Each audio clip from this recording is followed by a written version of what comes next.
Welcome back to the Augustana Observer podcast. I hope you've all been well. I'm your host, Jaren Smith. On this week's episode, I sat down with Alison Lawrence to talk about her journey through the med school process. Welcome back to the Observer podcast. I'm your host, Jaren Smith, and this week we're talking about med school. And kind of doing something a little bit new today is I thought I'd give my guests a chance to introduce themselves. So do you mind introducing yourself for me? Yeah, for sure. So my name is Alison Lawrence. I am a senior here at Augie, and I'm majoring in pre-medicine and biology and also women, gender, and sexuality studies with a minor in Spanish. That's a lot. That is a lot. So really just the first thing I want to ask you is how do you manage your time with all of that? I mean, it's difficult because I'm also involved in a lot of other organizations on campus and I work a couple of jobs, have some internships, things like that. But it's just kind of finding balance, knowing what you need to prioritize and when. I think putting academics first, but knowing kind of how to structure your schedule so you know when to give a little and when to take a break and when to just go hard at it. Yeah, so. that is very true, and that's a lot of the advice that I was given before really college started. But to get on the topic of the episode, really, first thing I really wanted to ask you is kind of like with your majors, like what are your future career plans? Yeah, so I plan to go to medical school and become a doctor. I don't know exactly what kind of doctor I want to be yet, which is kind of a good way to enter medical school, I think, because you're going to learn so much more than you would really expect. So I'm just kind of keeping an open mind about it, but I am interested specifically in surgery, maybe, or emergency medicine, because I kind of want that like hands-on approach to patient care. Like I want to be the one doing the care rather than kind of standing back and directing and prescribing. So that's my plan now, but who knows really? Yeah, I understand. And is there something about kind of like emergency medicine or like surgery that has your interest more so than like some of the other areas within the medical field? So I actually work as an EMT in the Quad Cities area for advanced medical transport in Milan. There's a lot of Augie people who work there actually. And so that was kind of like my foray into the medical field. And it's been the best thing that I've ever done to prepare me not only for medical school and like professional work, but also for life in general. Like you learn how to lead, you learn how to command a scene, and you also learn how to just be present with people and be like a steady force for them. And to just do what needs to be done no matter what the situation is and have your feelings about it kind of later. And it feels really good to be able to have a direct impact on people's lives in the moment, which is what you get in an emergency, right? And so that just kind of like that adrenaline, that sense that I'm really doing something that has an immediate impact, that's kind of the draw for me a little bit, and just the hands-on being kind of in the trenches with my patients. I really like that. I understand, and just kind of like really as I got older, like I understand that like there's a huge need for medical professionals everywhere, and then like me being me, I'm a huge like movie person, and then like whenever like seeing like certain movies, like I think the name of this movie was Ambulance. It came out I think like a year or two ago, and I just remember Jake Gyllenhaal was the star of the movie, and then like crazy movie, like I'm not gonna get too much into it, but ultimately I like the EMT that was in the movie was like really like passionate kind of about what she does, and like me being me, like I'm not the best dealing with blood anymore. Like seeing it, like I'm not the type that I'll pass out. It's just that like blood it gets me icky, but like in general, like Yeah. We need more people like you who are willing to do things that other people might not like, and that deserves a huge shout out to you. Thank you. So kind of like in kind of like the process of like med school, kind of like where are you in your process right now? So I have completed all of the application stuff, and I'm in the interview process right now.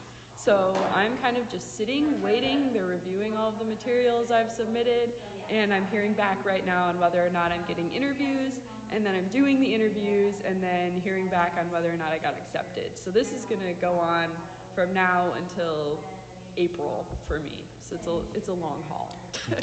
Have you kind of applied to a lot of like med schools? Yeah, so the advice is generally to apply to 15 to 30 because it's highly competitive and pretty much there's no such thing as a safety school in medical school. You're gonna either get in or you're not, and most people don't. So you gotta really just kind of like have a wide range. So I applied to all kinds of different schools, that would be safety but aren't, I don't feel safe. That's what I've been saying is I'm applying to schools that I consider safety schools, but they don't feel safe because I might not get in. So I have those kind, and then I have some reach schools based on my scores that are a little bit higher caliber, but that I feel like I still could have a shot at. So I applied to like 26 of them. So, like, out of those 26, was there something that separated those from others, or were you just like, any med school you see, I'm gonna apply? So there was both a method to the madness and not. So I applied to a lot in Illinois and specifically like Chicago because Chicago's got a lot of good resources and a lot of medical schools have like a regional focus. So you're actually more likely to get into an in-state school than an out-of-state school. And then I applied to a lot across the country too based on like name brand stuff. Like I applied to a couple of Ivy Leagues just because I could, things like that. Places I was interested in living just because why not? I'm applying to so many, I might as well pick a few fun ones. So I have some in Colorado, California, Florida, things like that. All over. So it just kind of depends. I had a good range and just went with my gut for some of them. I understand. And another like sort of thing is kind of like what you were saying earlier about like the safety schools and like you're applying to so many because you're not going to get into everyone. And I guess really I'm wondering kind of like once it kind of gets closer to that April and it's like, do you have one specific one that you're like really hoping for, or you're out of like the 26 you're open to any single one? I would be happy if I got in anywhere. However, I'm hoping to have some options, and of the schools that I've applied to, so far I've done 3 interviews and I am scheduled for a 4th one coming up too, which is exciting. And that one that's coming up is at the University of California, Irvine. And I'm actually being interviewed not only for their MD program, but also for a specific program called Lead ABC, where they take like 13 people from their MD class and they train them to be physician leaders in tackling healthcare disparities in different marginalized communities. So that's like my big interest area, especially with the gender studies. So I'm really hoping that that one goes well, and I'd really love to go there. But I also really felt strongly about Duke, and if I got into WashU, I would probably go there, like some of those higher caliber ones. But also, I just really would be happy to go to medical school. Like, that's the goal for me. I just want to do what I set out to do. I understand. And then kind of like speaking on that, this is a great transition to this next question is, like, what motivates you to apply? Because we'll say people that, like, I know in personal experience, I've never met anyone who wants to go to med school. You are the first person that I've met, and because like being a student here at Augustana, you hear about grad school. Maybe from time to time you might hear about like with like lawyers and stuff like that, but I feel like med school here is not really brought up as often. Like, but what motivates you to say like, okay, I want to apply to med school? Yeah, so it's interesting you say that because we do have a really big pre-med department here. Yeah. But you're right, not a lot of people actually end up applying to med school straight out of undergrad. A lot of people that I know who want to go to medical school eventually are taking like a gap year, which is cool too. I just kind of figured I'm going to shoot my shot because I feel pretty prepared. And if I take a gap year, I'm not behind, that kind of thing. Yeah. But the question you asked, I've been answering a lot in my interviews and stuff and everything. And the reason that I want to go into medicine is it's very convoluted and it's kind of evolved over the years. I got into a car accident actually in high school, and it kind of like rocked my world a little bit because I like thought I was going to die in that moment, kind of. And I started thinking, like, how can I handle my anxiety about tragedy and death and like scary things like that in a productive way? And I always knew that I wanted to help people too. And I also always really liked like science, but didn't know what to do with any of that. So I ended up taking an EMT course, realized that I loved like tactical kind of learning and going and doing things with my hands, and that I was good at problem solving and patient care and doing things like quickly in the moment. And so I was like, okay, you know, I'm interested in this, I might like this. And then I started working as an EMT, and I started to really figure myself out and start approaching things that scared me with like an analytical lens. And so it was really a big personal growth moment for me. It was, how can I handle this situation? How can I make sure everyone's okay? What can I do?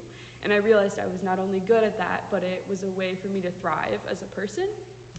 And so like that was kind of my, okay, I want to be a doctor so I can do more of this, save lives, things like that. But then COVID was happening, and a lot of our calls actually became less 911 and more transporting people who were dying. And so our service does 911s and transports from the hospital. So I took a patient home one day who was on a ventilator, and we were to bring her home and take her off of the ventilator so that she could die surrounded by her family. And so in that moment, like I was angry at first. I was like, well, my job is to save lives, things like that. I don't want to do this. This is hospice's job. I want to save lives.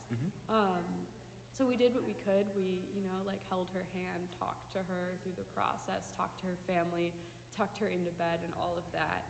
And later on, I realized how meaningful that had been to be a person who was there in that moment for not only our patient, but also our family in, I mean, the biggest moment of your life, which is the end.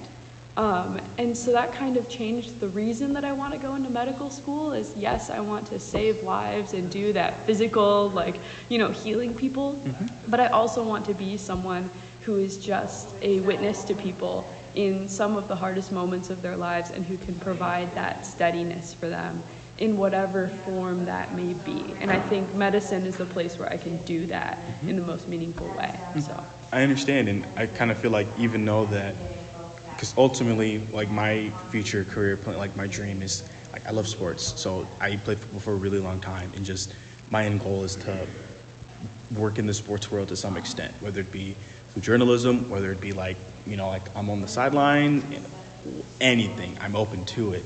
And kind of from like what I'm getting, kind of what I'm feeling is that like you very much seem like somebody who, when everything that you do, you try your complete and utter best. And it could be something that you're really interested in, or like something that maybe not as much, but you want to essentially try your best at everything to reach your future career plans. Does that kind of seem accurate? yeah, I think too, like for whatever you do, but especially for medicine because it's so people-centered, like you have to love it, or what are you doing?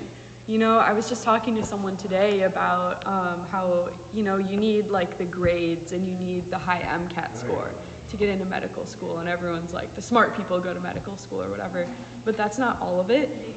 You have to have a high emotional intelligence, you have to have a very open and caring heart, and you have to really love why you are doing it, not just the, you know, prestige of like, I'm a doctor. So kind of, yeah, that just passion-driven work is what it really should be, similar to what you're interested in doing, just loving what you do. I understand, and kind of like the next kind of question I want to ask is because like even like as we're speaking like now, just like a few days ago, I remember kind of like speaking and kind of just like understanding that there is a difference between applying for med schools and grad schools. Do you mind explaining to me some of those differences? Yes, yeah. So medical school it mirrors grad school, but it's a little more rigorous and has more requirements because it's so competitive, and they're not only trying to assess your abilities, but also your character in a bit of a different way than grad school. So I don't know a ton about grad school, but my understanding is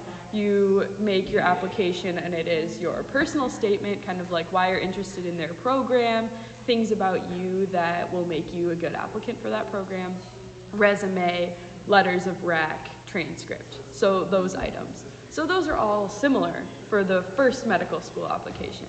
So it's like the Common App. It's called the AMCAS, and there are a couple of other similar ones, but the AMCAS is the big one. And you fill it out, and you have your personal statement. It just is, why do you want to be a doctor? Fill that out. You have every class you've ever taken and your transcript, letters of rec that you assign to different schools, and then you have your experiences. So instead of a resume, you fill out up to 15 experiences, and you get a paragraph for each explaining what it was, what you gained from it, what it meant to you. And then you designate 3 of those your most meaningful experiences, and you write like a couple paragraphs for each of those about like how it changed your perspective, how you grew as a person. So the little paragraphs are like skills and things you gained. The big ones are, why was this meaningful? Why did this drive you towards medicine or change you as a person? So you do that, you send those off to all of your medical schools that you're into, and you wait. Come like July maybe, so you send that out in June. Come July, they start sending back supplementary applications. And it depends on the school. Some schools will send them to everyone who submits a primary to them. Other ones will do a preliminary review of your MCAT, your GPA, or whatever, and then choose whether or not to send you a supplementary. So you get those back, and then you have like 2 to 5 other essay questions. And they're all different, and each school has a different one. There are themes, like a lot of them have like, what did you do during the pandemic thing, or would you like to explain any academic missteps? But then there's other like goofy stuff, like what's your greatest challenge and how did you solve it, and just it goes everywhere. So you fill those out, you submit them personalized to each school. So I filled out 26 of those. It took all of July and August. It was terrible. So you do that, and then you wait. And then the difference here with grad schools is grad schools don't typically interview you. Med schools, you have to have that interview. Okay. So you go, you do an interview day. It may be like what you would typically think of as an interview, where they just ask you like kind of the same questions that were in your application. Why do you want to be a doctor? Why would you be a good fit? Why do you want to go here? But then there's another type of interview that some schools do, that is called the multiple mini interview. And they will basically give you 5 minutes to respond to a scenario that may or may not be related to medicine. And then you do like 12 of those in a row, and that's your interview, and they give you a score based on your like empathy and ethical decision making in those situations. So it's super complicated. Each school does a completely different thing, and there's so many steps along the way, and it lasts like a year. So it's just really intense compared to grad school, but there are a lot of similarities. It's just kind of those extra steps. Yeah, I understand, and I may not be applying to med school, but even I know that that's a lot. That makes me ask you this. Are you doing like all these applications you did you apply to them all on your own, or did you get some help? I did this vastly on my own. Wow. Because it's happening during the summer, you know, so like core's not open, reading writing center's not open, you don't really have any school resources.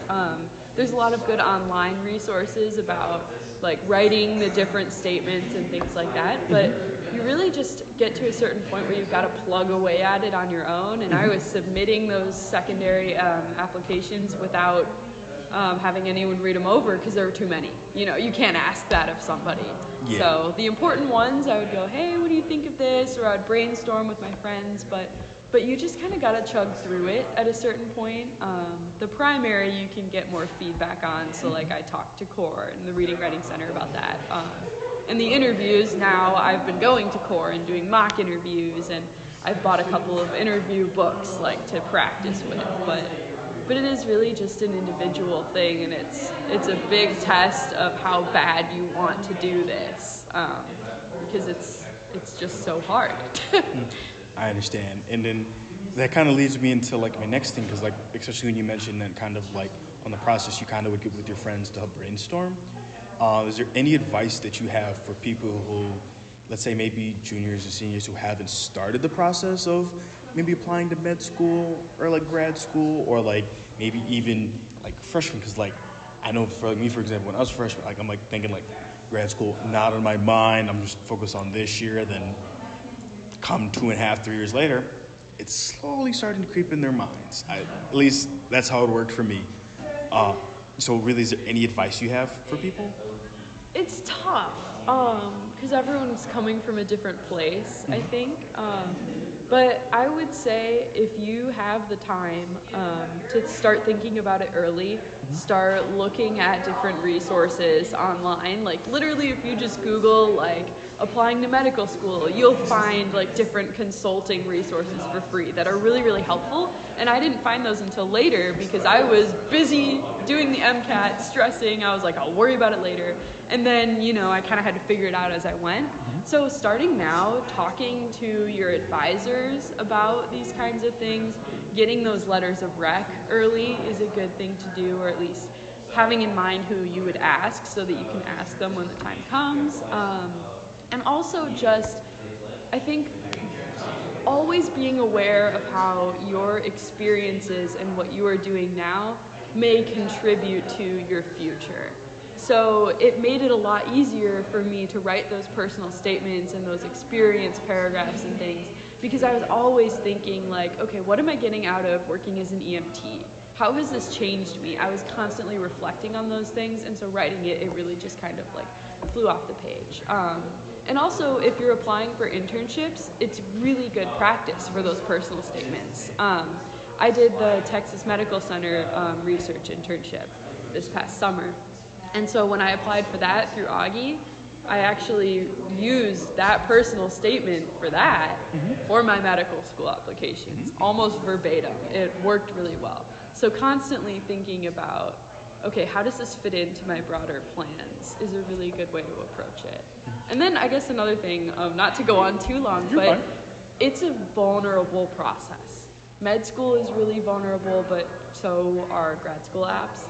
You're writing about what's on your heart and what you're passionate about. And so it's a reflective process, and you need to be able to get into that mindset of why am I doing what I'm doing?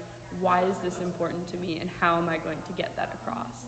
And when you spend time really thinking about that, it makes everything that you present to the admissions committee a lot stronger because it's coming from a genuine, thoughtful place.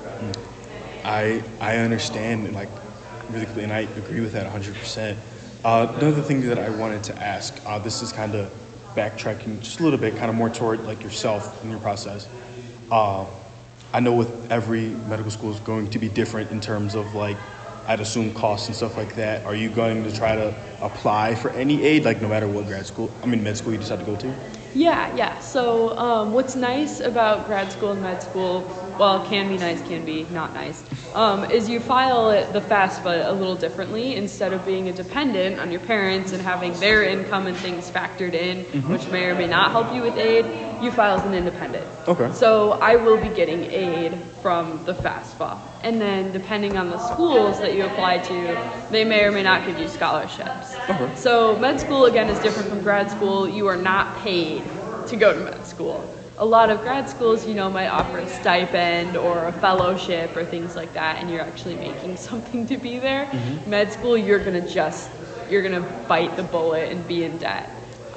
So loans, just being smart about that, and also choosing your med school if you get the choice, based on who's gonna give you the most aid is a really good move. But yeah, it's just, you kind of do what you gotta do at a certain point. I understand, and like, I just recently learned that for like my roommate, he's applying for grad schools. He does a lot at the school, but one of the things that he's why I just really like he's into like geology, and like in applying for that, like I never knew that people will get a stipend in terms of like grad school, things like that. So I thought that was really cool. And then like another thing that makes me want to ask, because like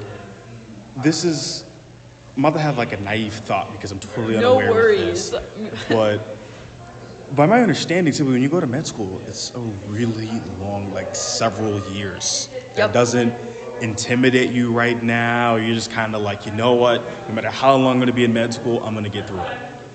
I feel like in some ways I'm being a little bit like I'm backing out of going into the real world, you know? Like all of my friends who aren't applying to grad schools and stuff, they're getting their jobs, you know, and they're figuring out their lives. I'm going back to college. And so med school, you know, from what I've heard from people that I've talked to, it is similar to undergrad in the way of there being a community. You're living on a campus usually, and it's structured the same way kind of as undergrad, whereas grad schools you're a little more on your own because there's not a large class size. You're maybe getting paid, it's more like a job, you're doing whatever you got to do for that. Med school is like you take classes and you're in classes full of your peers, and there's X amount of people who are also in your MD class, and it's usually pretty large. I don't know where I was going with that thought. You're okay. But yeah, so anyway, it's a lot, it's daunting. There's 4 years of medical school, and then after that it's a residency where you get paid, but you don't get paid a lot. And that can take, you know, 4 to 8 years depending on your specialty. You're a doctor, but you're not a doctor. And then you may do a fellowship for a couple of years, and then finally you get to be a doctor. So I'm going to be doing this for a really long time, and it's going to affect, you know, my plans for the future in a really profound way. But I love what I do. I love to learn. I love to be in academia. So I know that this is the path I want to take rather than entering the real world as some other people find is right for them. You know, I'm going to stay in school, and I can live with that, even though it's going to be hard. I understand. And like earlier when you said like you were interested in like surgery and like emergency medicine, like if that is kind of the track that you go, like would you know if like, okay, I'll have to go to school longer if I decided to go the emergency medicine route instead of surgery, or you're not sure yet? It depends. Surgery is typically the longest, especially neurosurgery. I don't know if I would want to do that, but that's like the longest, like that's like an 8-year residency. Emergency medicine is a lot shorter. I think it's like 4 years. Family medicine is shorter. But I think I'm not going to make my decision based on that. Yeah. You know, I'm going to go where I feel called, and also kind of where I end up. Because it sounds like from a lot of the doctors that I've shadowed and talked to, you just kind of find where you fit, where your skills most align with your values. And so I'm just going to let myself be open to that and see where it takes me. I understand, and I definitely admire that, because I do feel like I won't say I do feel like I wouldn't be surprised if like certain areas in the medical field and like kind of like going to like school, like medical school, like some it might intimidate others. And it's glad to hear that you're not letting, you know, if you're going to school for one thing for this amount of time compared to another area will be a little less. And I'm really glad to hear that. And I don't really have any more questions for you. Is there anything that you'd like to add? Anything you'd like to ask me? I think I would just say that like we're each of us, everyone that I know who is applying to grad schools or med schools or preparing to enter into like the workforce, whatever they're doing, all of us seniors are scared right now. And we're all stressed, and we're all kind of losing our minds, and we're all in this waiting period of like in between. And no one tells you that about senior year. They're like, you're gonna have fun, and I am having fun. Like I'm finally getting to like let loose a little bit, take some relaxed classes and things like that. But senior year is hard in a way that it is very different from junior year, because you're letting go of everything you've known and kind of like throwing the past 4 years and everything you've gained at some goal. And so for me, the goal is medical school, so I'm like heaving my sack of stuff that I learned at Augustana and flinging it down on the table of the admissions committee, and I'm like, here I am, like here's what I've done, here's what I want to do, like take me. I think I gotta make a grand entrance. Right, exactly. And so it's scary and it's hard, but it's also extremely rewarding to be able to like kind of look back and say like I did all these things and I'm ready for whatever I'm gonna do next, even if we don't know what it is yet. So that's my disclaimer from a senior. It'll be okay, and everyone is feeling the same way regardless of their path. I understand, and even though I'm not a senior yet, I couldn't agree more, because some of those thoughts I've kind of already had as a junior, and I'm sure a year from now I'll have some of those same thoughts. But really, I just wanted to say thank you so much for your time. I really appreciate getting to sit down and have a conversation because I learned a lot. I genuinely did not really know much about medical school besides for the fact that it can be a very long process. A field you never would have had to hear about. Yeah. Well, thank you so much, and I hope you have a great rest of your day. And for our listeners, thank you so much for tuning in this week, and be sure to catch us next time.